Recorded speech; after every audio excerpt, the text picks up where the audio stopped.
प्रभु श्री राम की जय हो।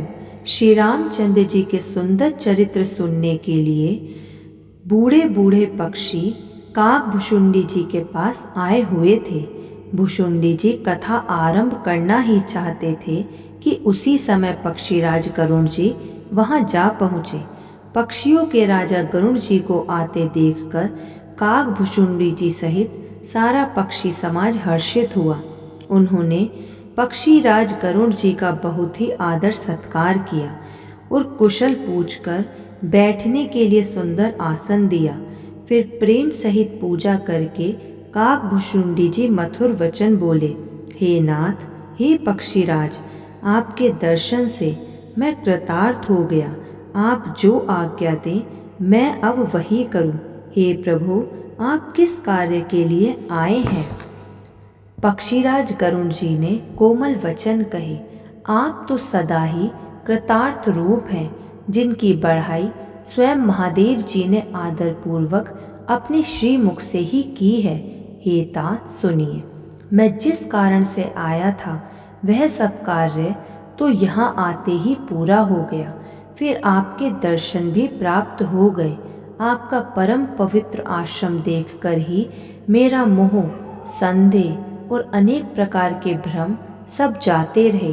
अब हे तात, आप मुझे श्री राम जी की अत्यंत पवित्र करने वाली, सदा सुख देने वाली और दुख समूह का नाश करने वाली कथा आदर सहित सुनाइए।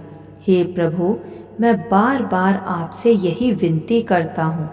गरुड़ जी की विनम्र, सरल, सुंदर, प्रेम युक्त, सुखप्रद और अत्यंत पवित्र वाणी सुनते ही भुशुंडी जी के मन में परम उत्साह हुआ और वे श्री रघुनाथ जी के गुणों की कथा कहने लगे। हे भवानी, पहले तो उन्होंने बड़े ही प्रेम से रामचरितमानस सरोवर का रूपक समझाकर कहा, फिर नारद जी का अपार मोह और फिर रावण का अवतार कहा, फिर प्रभु के अवतार की कथा वर्णन की। तदंतर मन लगाकर श्री राम जी की बाल लीलाएं कही। मन में परम उत्साह भरकर अनेकों प्रकार की बाल लीलाएं कहकर फिर ऋषि विश्वामित्र जी का अयोध्या जाना और आना और श्री रघुवीर जी का विवाह वर्णन किया। फिर श्री राम जी के राज्याभिषेक का प्रसंग, फिर राजा दशरथ जी के वचन से राजरस, राज्याभिषेक के आनंद में भंग पड़ना, फिर नगर निवासियों का विरह, विषाद और श्री राम लक्ष्मण का संवाद कहा। श्री राम का वनगमन, केवट का प्रेम, गंगा जी से पार उतरकर प्रयाग में निवास, वाल्मीकि जी और प्रभु श्री राम जी का मिलन और जैसे भगवान चित्रकूट में बसे वह सब कहा। फिर मंत्री सुमंत्र जी का नगर में लौटना, राजा दशरथ जी का मरण, भरत जी का अयोध्या में आना और उनके प्रेम का बहुत वर्णन किया। राजा की अंत्येष्टि क्रिया करके नगर निवासियों को साथ लेकर भरत जी वहाँ गए जहाँ सुख की राशि प्रभु श्री रामचंद्र जी थे। फिर श्री रघुनाथ जी ने उनको बहुत प्रकार से समझाया, जिससे वे खड़ाऊ लेकर अयोध्यापुरी लौट आए। यह सब कथा कही। भरत जी की नंदी ग्राम में रहने की रीति, इंद्रपुत्र जयंत की नीच करनी और फिर प्रभु श्री रामचंद्र जी और अत्रि जी का मिलाप वर्णन किया।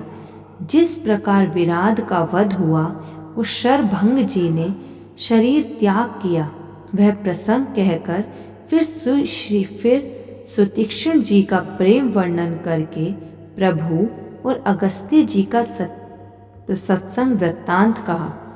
दंडक वन का पवित्र करना कहकर फिर भुशुंडी जी ने गृधराज साथ मित्रता का वर्णन किया। फिर जिस प्रकार प्रभु ने पंचवटी में निवास किया और सब मुनियों के भय का नाश किया और फिर लक्ष्मण जी को अनुपम उपदेश दिया और शूर्पणखा का कुरूप किया, वह सब वर्णन किया।